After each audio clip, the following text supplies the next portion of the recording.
Ok, alors bienvenue dans cette vidéo. Dans cette vidéo, on va voir quelque chose. On va voir comment accomplir n'importe quoi en te mentant à toi-même. Déjà, faut prendre en compte que l'esprit est l'univers. Donc, si tu sens que ta réalité te résiste, que tout te semble bloqué malgré tes efforts, alors que tu donnes tout, tu mets tout en place pour que ça bouge, alors reste jusqu'à la fin. Parce que ce que tu vas découvrir ici, ce n'est pas de la motivation, c'est un mode d'emploi pour reprogrammer la matrice depuis directement ton esprit. Parce que tu le sais, la matrice, finalement, c'est ta matrice. Et une fois que tu l'auras compris, tu ne verras plus jamais la vie de la même façon. Ok? Alors avant qu'on commence, garde une chose en tête. Rien dans ta vie ne changera tant que ton identité restera toujours la même.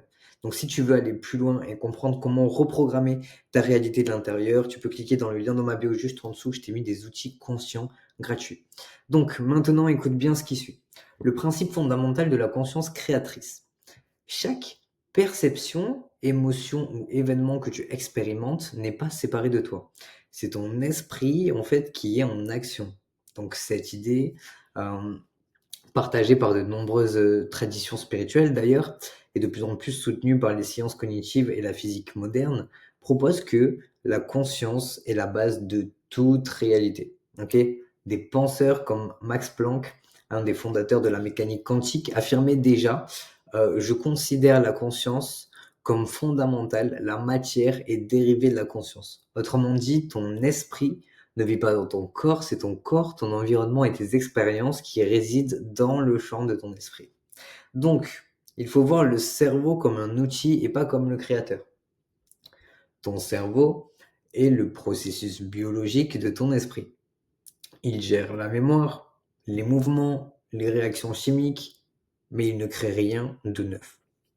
Les neurosciences, notamment, on peut voir avec les travaux du docteur Carl Friston sur la Free Energy Principle, qui montre que le cerveau ne fait que prédire et ajuster la réalité à partir de modèles qui sont internes. Donc il cherche toujours la cohérence et pas forcément la vérité.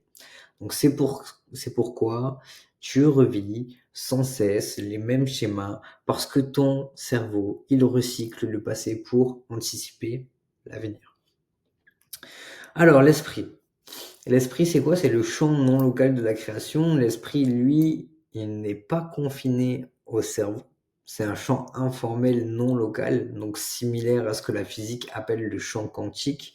Des études en neuropsychologie, comme celle du docteur Karl Pribram, ont proposé un modèle holographique du cerveau où la mémoire et la conscience sont distribuées dans un champ d'information plutôt que stockées dans un point fixe. Donc dans ce modèle, la pensée est une onde et la réalité est un hologramme, une projection cohérente de ton champ mental. La non-séparation entre l'humain et le divin est quelque chose d'extrêmement important à conceptualiser. C'est que les traditions religieuses parlent de Dieu en nous, les mystiques vont parler de la source, les physiciens quantiques vont parler du champ unifié.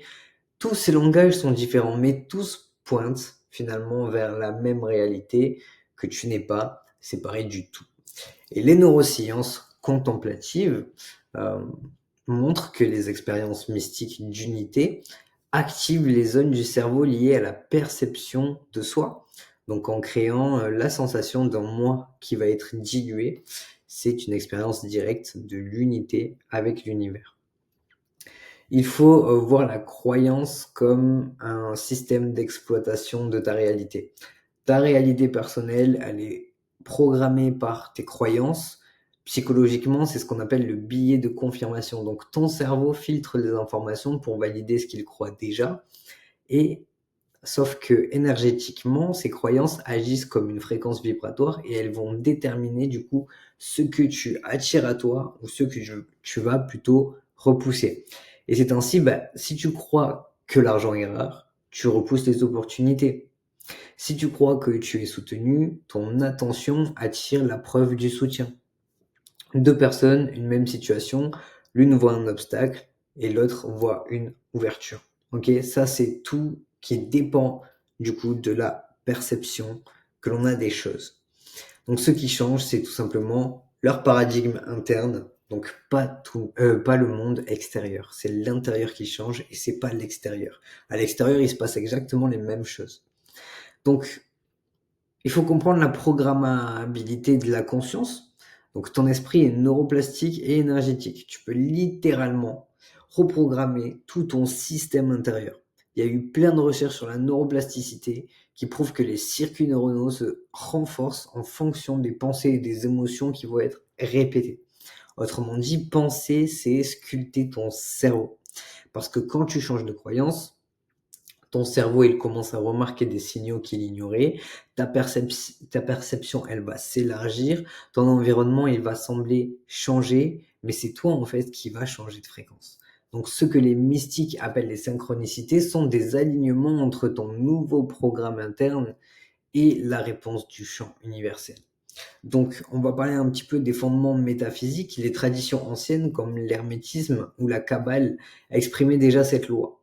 Le tout est esprit, l'univers est mental. Euh, ce que tu expérimentes dans ton esprit devient matière dans ton monde. Donc, les pensées sont des forces créatrices et leur persistance finissent du coup par imprimer la réalité. Donc, exactement comme un plan architectural guide la construction d'un bâtiment. Ça marche exactement de la même façon. Donc, ça veut dire quoi? Ça veut dire que quand tu marches dans la vie en pensant des phrases comme la vie est dure, je n'avance jamais, ou je mérite pas plus, je ne fais pas qu'avoir des pensées passagères. En fait, ce n'est pas que des pensées passagères ou anodines, rien à voir avec ça. En réalité, tu vas émettre du coup cette vibration, tu actives un champ d'énergie qui organise, structure et attire à toi certaines versions du monde. Donc selon la cartographie de la conscience, donc l'échelle de la conscience de David Hawkins, ces pensées appartiennent à des niveaux de conscience très très très très faibles. Donc la culpabilité au niveau des 30, l'apathie au niveau des 50, la peur au niveau des 100, ou même le désir au niveau 125, quand on veut échapper du coup à tout cela sans en sortir. Donc ces pensées, elles ne sont pas inoffensives. Ce sont des ordres qui vont être vibratoires, qui vont être envoyés au champ unifié de la conscience. Elles activent ce que David Hawkins appelle des champs attracteurs, donc des réseaux d'énergie qui vont littéralement façonner ta perception, ton comportement, tes décisions et ta réalité apparente. Et la vie extérieure n'est pas séparée de toi. Elle est toi. Donc quand tu regardes l'état de ton compte bancaire, par exemple, tes relations, ton niveau d'énergie, ton environnement de vie, ce que tu observes n'est pas quelque chose qui t'arrive de l'extérieur, ce sont des manifestations directes de ton état de conscience. Ce sont des projections vibratoires de ce que tu crois être vrai à propos de toi et du monde. Donc ce sont littéralement toi, ton état intérieur objectivé dans le champ de l'expérience. Donc David Hawkins insiste sur cette idée, le monde ne fait rien, il reflète simplement qui tu es. Tu n'es pas une victime qui est passive de la vie, mais tu es une émettrice, un émetteur énergétique qui est actif constamment en train de modeler du coup le champ de la réalité. La loi de la vibration, ce que tu ressens et ce que tu appelles. Donc, deuxième principe hermétique, celui de la vibration, affirme que tout est en mouvement, tout vibre et rien n'est immobile. Et David Hawkins aussi l'explique en profondeur à travers les différents niveaux de conscience calibrés. Chaque pensée, chaque émotion possède une fréquence mesurable. L'amour émet une vibration élevée à plus de 500. La peur est une vibration basse à 100. Le courage est le seuil de transformation pour passer du négatif au positif. L'acceptation est un alignement profond. Tu n'attires pas ce que tu veux parce que le vouloir appartient au niveau du désir. Et le désir, c'est un niveau qui vibre bas. C'est pour ça quand je vois plein de contenus sur la manifestation qui parlent de désir, en fait, à partir du moment où tu désires quelque chose, tu descends automatiquement en niveau de conscience. Donc, tu attires ce que tu ressens, ce que tu aimais, ce que tu es. Changer ta vie ne commence donc pas par fixer un nouvel objectif ou courir après une nouvelle réussite, mais ça va commencer par changer déjà ton champ intérieur, ta vibration émotionnelle dominante, ton niveau de conscience, ton identité. Parce que lorsque du coup, tu changes ce que tu ressens à l'intérieur, c'est là que le monde change immédiatement dans la perception et bientôt il changera aussi la forme. D'ailleurs, ça me fait penser du coup à ce livre, Conversation avec Dieu, dans lequel il y avait une phrase qui m'a énormément marqué, c'est « Si je ne vais pas chercher à l'intérieur, je vais en manque à l'extérieur ». Ça reflète bien du coup cette façon de penser. Le cerveau, en fait, c'est un filtre, donc c'est pas un révélateur de vérité. Ton cerveau, il est câblé pour confirmer ce que tu crois. C'est ce qu'on appelle du coup le biais de confirmation. Ce n'est pas seulement un mécanisme qui va être psychologique, c'est un effet énergétique également. Donc ton système mental et neurologique filtre la réalité pour qu'elle corresponde à ce que tu crois déjà être vrai. Donc il ignore, rejette ou déforme toute information qui ne correspond pas à ta vibration actuelle. Donc si tu crois que tu n'es pas digne, pas charismatique, pas aimé, tu vas littéralement ignorer chaque sourire sincère qu'on t'adresse, par exemple. Tu vas écarter aussi chaque opportunité. Tu vas filtrer la vie pour ne garder que ce qui confirme ton sentiment de manque ou de rejet, tout simplement. Donc le mental ne cherche pas la vérité, absolument pas. Il cherche toujours la cohérence avec le niveau de conscience actuel. Donc faut comprendre le système RAS. Comment tu programmes ta perception? On va entrer maintenant dans la mécanique un petit peu plus fine du mental à travers ce que la neurobiologie appelle le système réticulaire activateur. On va dire RAS, ça sera beaucoup plus rapide. C'est un faisceau de nerfs qui est situé du coup à la base du cerveau dont le rôle est de trier l'information sensorielle. Chaque seconde, ton esprit reçoit des millions d'informations venant du coup de ton environnement, mais ton cerveau ne peut pas traiter consciemment euh, qu'une toute petite portion. Okay, donc le RAS, il va agir comme un gardien. Il décide ce qui rentre dans ta conscience et ce qui est rejeté dans l'inconscient. Ok? Et surtout, il écoute du coup tes croyances et tes instructions qui vont être émotionnelles. Tu programmes ton RAS avec ce que tu crois. Donc le plus important, c'est que tu formes ce filtre mental en répétant certaines choses encore et encore. Donc certaines croyances, peurs, affirmations, pensées automatiques, désirs profonds, blessures non libérées, tout ce que tu répètes avec les émotions, plus du coup de l'attention, deviennent une priorité pour ton RAS. Et donc, du coup, une réalité apparente dans ton champ de perception. Exemple simple, la voiture rouge. Tu achètes une voiture rouge et soudain, tu commences à en voir partout autour de toi. Donc ce n'est pas le monde qui a changé, c'est juste que ton système RAS a été programmé pour reconnaître la voiture rouge comme un élément important. Et du coup, de la même manière, si tu dis souvent je n'ai jamais de chance, ton RAS masquera du coup activement toutes les opportunités pour se concentrer que sur ce que tu dis, pour que ce soit en cohérence. Et si tu dis j'attire l'abondance et les bonnes rencontres, ton RAS, pareil, il te montrera des annonces, des messages, des personnes qui vont dans ce sens également. Donc tu ne vois jamais la réalité telle qu'elle est. Tu vois ce que ton cerveau a appris à filtrer comme étant important pour toi et tu peux reprogrammer ton filtre. Ok? Ce que tu penses, répète, ce que tu crois et ressens, ça entraîne ton RAS et tu peux l'entraîner comme un muscle. Donc tu peux vraiment changer de filtre et comment? Grâce à la méthode Redshift, enfin c'est comme ça qu'on fait en tout cas dans mon accompagnement, par la répétition émotionnelle. Donc via ici l'affirme musique personnalisée. Pour ceux qui ne connaissent pas, j'ai une chaîne avec des affirmations positives en musique. Je suis moi-même un artiste à la base. Et c'est là que m'est venue du coup l'idée de créer les affirmes musique, c'est que ce sont des affirmations positives en musique, donc c'est quelque chose de beaucoup plus simple que faire du journaling, tout faire à l'écrit, de le faire à l'oral, de le lire, etc. Là, c'est juste une musique que tu as besoin d'écouter en fait 2 à 3 fois par jour qui va justement venir reprogrammer ton RAS. Par l'émotion consciente ensuite, on vient faire une affirmation, ce qui est une visualisation guidée immersive. D'ailleurs, j'en ai 2, j'en ai une pour le succès et une sur les 8 piliers de vie. Et cette affirmation, c'est une visualisation qui va vraiment venir te mettre dans l'émotion recherchée. Et ensuite, par la vigilance énergétique, donc en observant tes mots, tes ressentis au quotidien. Et par le lâcher prise, donc des programmes limitants, en libérant les émotions Oh. Comme le décrit Hawkins dans le Letting Go, l'affaire Vision. Excusez-moi, il est 22h58, c'est pour ça que je me permets de bâiller.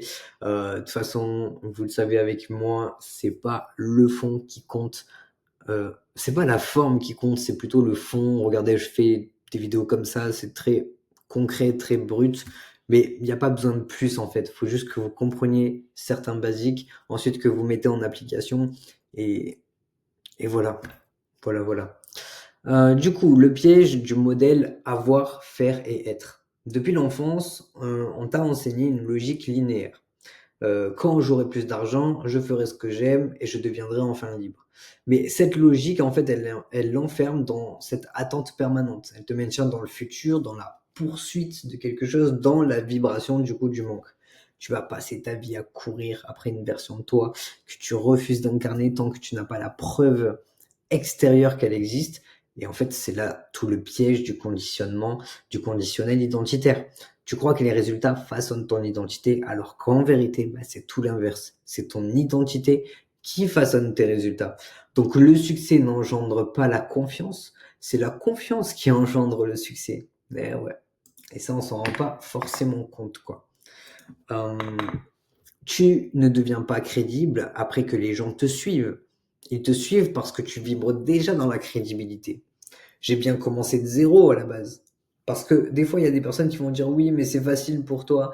T'as 140 000 followers sur TikTok, t'as 10 000 sur Instagram, t'as 5 000 sur ton autre chaîne YouTube, c'est facile pour toi. Mais vous croyez que c'était facile quand j'étais encore dans ma caravane, que j'avais zéro, nada, même pas d'eau chaude et d'électricité? Tu vois ce que je veux dire? Donc pareil, c'est ton RS en fait qui se câble. Donc dans Real Shift, ce renversement il est fondamental. On passe du faire pour avoir au être pour créer. Donc l'identité devient la cause et non la conséquence. C'est ce que l'on appelle le basculement de paradigme vibratoire. Donc tant que tu restes dans l'effort sans incarnation, tu vas lutter contre ta propre fréquence. Tu peux multiplier les stratégies, les heures de travail, les coachings, les business, mais si ta putain d'identité reste ancrée dans je ne suis pas encore prêt ou prête, tu continueras d'attirer les situations qui confirment cette croyance. Et je suis moi-même resté bloqué dans ce genre de situation depuis 2 ans. Ça faisait 2 ans déjà que je faisais du contenu. Et ça faisait 2 ans du coup que j'avais commencé le business. Ça faisait 2 ans que je créais du contenu et je tournais tout le temps en boucle, en boucle, et en boucle, et en boucle. Et c'est tous les efforts que je mettais, hein. Et tout a changé au moment où je me suis senti prêt, où j'ai commencé à reprogrammer mon subconscient pour me sentir prêt, pour me sentir aussi en confiance. Donc l'alignement identitaire, lui, il va créer un effet d'attraction. Donc quand tu vibres déjà la stabilité, la puissance ou l'abondance, tes actions deviennent simples, intuitives et les résultats viennent comme une conséquence qui va être tout à fait naturelle. Donc autrement dit, le secret n'est pas de faire plus, mais de devenir la personne pour qui c'est normal de faire ces stats-là. Ok? Donc c'est là que commence la vraie liberté, celle d'agir depuis l'être et pas depuis le manque. Ok? Donc, faut bien comprendre ce modèle de être, faire et ensuite avoir. Ok, c'est pas une philosophie abstraite, c'est vraiment la structure énergétique du réel. Toute manifestation passe par ce cycle. Ton identité, être détermine tes actions, faire qui génère des résultats cohérents. Avoir. Changer l'ordre, c'est inverser la causalité. Ça ne marche pas. Donc tu peux avoir plus d'argent, commence par être celui, celle qui génère facilement. Tu veux avoir des relations stables, deviens celle et celui qui vibre déjà dans la sécurité affective. Tu veux avoir plus de liberté, incarne le toi qui va se sentir libre même dans la contrainte. Ok? Et tant que tu attends les conditions pour te sentir légitime, tu vas maintenir cette vibration de manque et repousser du coup toute manifestation, matérialisation. Mais quand tu incarnes d'abord ton identité future, tu deviens la cause et la réalité devient l'effet. C'est le renversement fondamental qu'on intègre du coup dans l'accompagnement Real Shift avec les affirmes musique, les affirmes vision, les séances de recalibrage. Donc une fois que ton identité est alignée, ton RAS, donc ton système d'activation réticulaire, commence à sélectionner les opportunités, les idées, les synchronicités cohérentes avec ton nouveau filtre, en fait, avec ton nouveau niveau d'être. Donc en fait, c'est pas de la magie, c'est vraiment de la neuroplasticité qui est appliquée à la conscience tout simplement. Là, tu peux mettre la vidéo en pause et si ce n'est pas la réalité qui te limitait, mais ta propre vibration. Si tu veux explorer ce principe un peu plus en profondeur et passer à l'action, parce que là, du coup, on est plus dans de la théorie, mais si tu veux passer à l'action, je t'ai laissé toutes les ressources complètes dans le lien dans ma bio. Tu as la playlist d'affirmation en musique, le Telegram pour être en direct avec moi, et d'autres ressources comme des vidéos pour faire ton plan d'action de vie. Enfin, il y a tout ce qu'il faut pour commencer déjà l'étape numéro 1 ensemble. Donc, tu cliques dans le lien qui est juste en dessous. Bon, l'incarnation. C'est ça qui va créer, qu'on va devoir créer avant même la preuve. Donc, applique ce modèle. C'est oser un saut de foi radical. Il faut avoir la foi. Donc, agir avant la preuve. Et ça demande un degré de confiance intérieure que très peu de personnes cultivent. Mais c'est précisément cette foi vibratoire qui matérialise l'impossible. Donc, tu devras parler avec conviction avant que les gens t'écoutent, vendre avant d'avoir toutes les garanties, agir comme si c'était déjà réel, même quand ton environnement contredit toute ta vision. Ton mental rationnel criera à la folie, ton ego parlera de fraude, de scam, mais cette résistance est naturelle. C'est ton ancienne identité qui s'effondre. D'ailleurs, on en parle ça dans Real Shift, de la nouvelle et l'ancienne et la nouvelle identité, c'est ton ancienne identité qui s'effondre. Donc chaque inconfort est une preuve que tu sors justement de ce conditionnement et c'est là que tu sens que tu es généralement dans la bonne voie. C'est quand ça devient inconfortable. Donc laisse mourir la version de toi qui a besoin de validation et tu verras émerger cette version de toi qui crée sans attendre. Donc ce processus s'appelle en physique quantique la superposition d'états. Tu existes simultanément comme l'ancien toi et le nouveau toi jusqu'à ce que ta cohérence énergétique fasse s'effondrer la probabilité vers une seule réalité, celle que tu choisis d'incarner au quotidien. Donc l'identité n'est pas un souvenir, c'est un acte de création. Tu ne la découvres pas, tu la déclares tout simplement. Donc quand tu dis sincèrement « je suis ça maintenant », tu récites pas une affirmation, tu reconfigures ton champ énergétique. Donc tu émets une commande vibratoire qui force la réalité à se réorganiser autour de toi. Et ce moment où tu arrêtes d'expliquer ton ancienne vie et où tu commences à vivre la nouvelle, c'est là la naissance de ton être. Et ça ne prend pas des années. Juste une décision totale, pas un test, pas un essai, une incarnation, et tu peux le faire là tout de suite maintenant. Donc c'est là que la réalité cesse d'être un obstacle et devient un miroir. Il faut être fidèle à ta nouvelle fréquence. Et une fois que cette identité devient stable, que tu arrives à être cohérente avec ta nouvelle fréquence, bah là le monde n'a plus d'autre choix que de suivre, tout simplement. C'est comme ça que c'est aussi naturel que ça. Alors, le mensonge conscient, la première vibration de ta nouvelle vérité. Le véritable basculement identitaire commence par un mensonge que tu as choisi, une déclaration que tu décides de rendre vraie, non parce qu'elle l'est encore, mais parce qu'elle doit le devenir. Ce mot mensonge peut choquer parce que ton mental relie directement à la tromperie morale. Pourtant ici, il ne s'agit pas d'un mensonge qui va être destructeur. On parle ici d'un mensonge fondateur, une idée non confirmée que tu choisis de nourrir avec ta conscience. Et c'est exactement le mécanisme de toutes les découvertes humaines. Avant qu'un concept soit reconnu comme vrai, il est d'abord imaginé. Galilée mentait à son époque lorsqu'il affirmait que la Terre tournait autour du Soleil. Pasteur mentait quand il disait que les microbes, quand il parlait de microbes invisibles. Einstein mentait quand il décrivait le temps comme quelque chose de relatif. Donc ces hommes n'étaient pas des menteurs pour autant. Ils étaient en avance sur leurs preuves. Donc dans le cadre Real Shift, tu fais exactement la même chose avec ton identité. Tu crées une hypothèse vibratoire, et si j'étais déjà cette version de moi, et c'est un mensonge au sens énergétique, une idée non encore validée par ton environnement ou tes souvenirs, et quand tu te répètes « je suis un leader, une leaduse inspirante, je suis un canal d'abondance, je suis magnétique et confiante », eh ben ton système nerveux il va se crisper. ton corps, il va se tendre, ton mental, il va s'agiter. Et cette résistance, c'est pas du tout une erreur.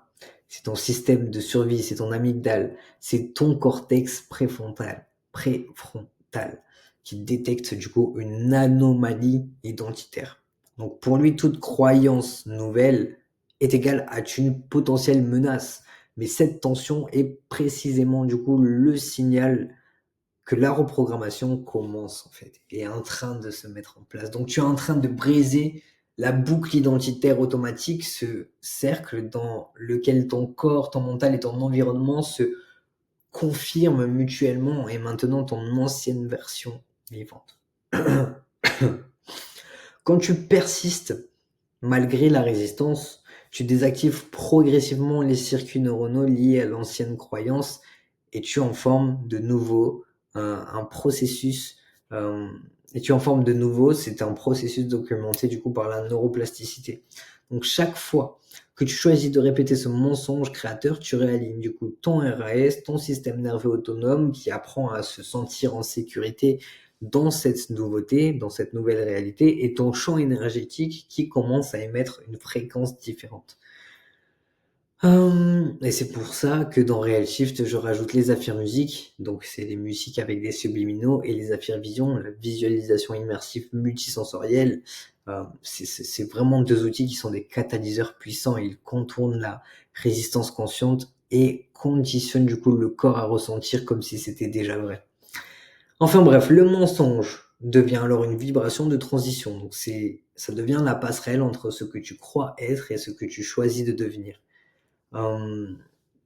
Mais c'est bien, ok, on parle de théorie, on parle d'hypothèse, mais comment on fait pour aller du coup à la certitude plutôt incarnée? Donc une fois que tu persistes à habiter ce mensonge conscient, la deuxième phase commence, c'est la consolidation de la croyance.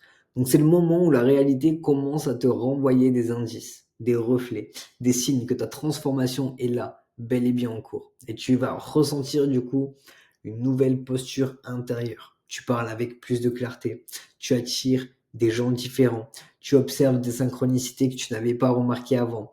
Et c'est ça les micro-preuves de ton nouveau toi. Et elles sont essentielles car ton cerveau, il fonctionne du coup selon un principe fondamental, le biais de confirmation comme on l'a vu plus haut. Donc il recherche à valider ce qu'il croit être vrai. Et tu sais que ce que tu répètes, ça s'amplifie avec les preuves, avec ta nouvelle identité.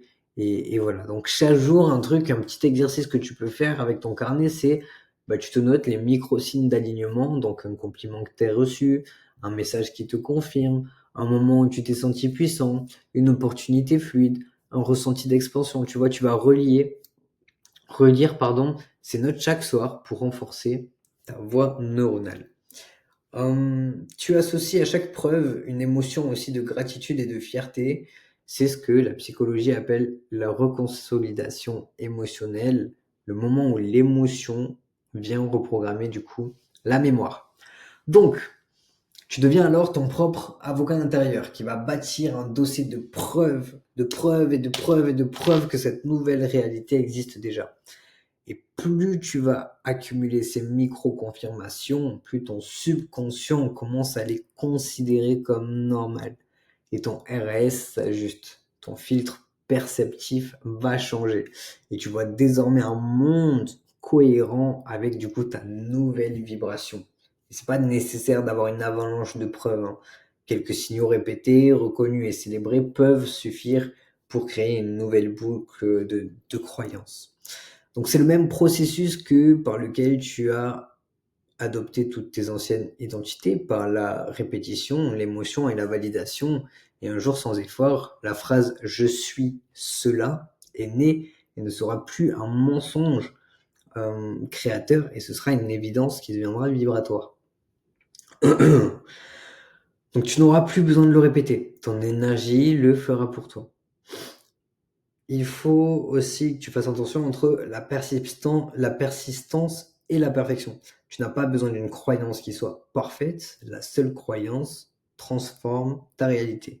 Donc chaque jour où tu vas répéter tes affirmations, donc j'espère que tu écouteras la playlist des affirmes musiques. Chaque jour où tu écouteras tes affirmes musiques, où tu cherches des micro-preuves, où tu agis comme si tu affermis du coup ton nouveau programme intérieur. C'est ce que Joey Dispenza décrit dans ses recherches sur la neuroplasticité, à répétition consciente d'une pensée et de l'émotion associée crée un nouveau câblage neuronal. Ton cerveau finit par accepter comme réel ce que ton esprit a pratiqué avec conviction. À un moment indéterminé, un basculement se produit et tu passes du je veux y croire à je le suis, je le sais. Et ce moment n'est pas linéaire, il est graduel. Puis soudain, comme une graine, il va éclore après des semaines d'obscurité. Donc c'est complètement normal. Tu ne peux pas forcer la floraison, tu vois. Il y a un temps de gestation à tout, mais tu peux garantir, en ne cessant jamais d'arroser, que ça va grandir. Donc du coup, l'incarnation quand le mensonge devient une évidence. Quand ton identité se verrouille, tes résultats s'accélèrent. Donc tu ne demandes plus est-ce que ça marche, tu vis comme si c'était déjà accompli. Donc là, on parlerait peut-être presque de la loi de l'assomption. Donc c'est le principe de l'autoréalisation observée dans la psychologie comportementale. Donc les attentes façonnent les actions qui elles-mêmes confirment la croyance initiale. Donc tu marches dans l'obscurité, guidé par ton ressenti intérieur, jusqu'à ce que la lumière s'allume. C'est ça en gros. Et quand elle s'allume, tu ne reconnais même plus les anciens mensonges. Tout paraît naturellement vrai. Donc, ok, cool. On a fait l'intégration du coup du parcours complet. À ce stade, tu as traversé toutes les étapes. On a fait la compréhension que l'esprit est univers. On a fait la déconstruction du piège avoir, faire, être. On a compris du coup le modèle être, faire, avoir. Et la révélation que toute transformation commence par un mensonge choisi. Donc la dernière étape, c'est quoi? La dernière étape n'est plus intellectuelle, mais existentielle. Donc vivre de ce que tu sais. Abandonne ton ancien récit, il ne t'appartient plus du tout, le nouveau toi n'a pas besoin d'entendre ça, il est déjà là, en puissance. Donc il attend simplement ton consentement et que tu en sois conscient, consciente. Je vais te donner maintenant quelques petites actions pratiques pour les jours à venir qui vont te permettre d'avancer un petit peu plus dans ton cheminement. Et d'ailleurs, abonne-toi si ce contenu te plaît. Je risque d'en sortir beaucoup, beaucoup plus souvent. Donc, déjà, dans un premier temps, choisir ton identité consciente. Sélectionne la version de toi qui incarne déjà la réalité désirée. Ne cherche pas la validation extérieure. La décision seule active déjà la transformation. Ensuite, parle, pense, agis depuis ce nouveau toi. Ouais. Même si ça paraît un petit peu forcé au début, la cohérence finit par s'installer. C'est par la répétition et l'émotion que le cerveau va transformer le faux en familier. Ok. Ensuite, recueille les micro-preuves, comme on parlait plus haut. Une émotion d'alignement, une coïncidence, un regard différent, tout compte. Note tous les signaux, ils alimenteront du coup ton nouveau système de croyance. On a ensuite la consolidation du coup de la croyance.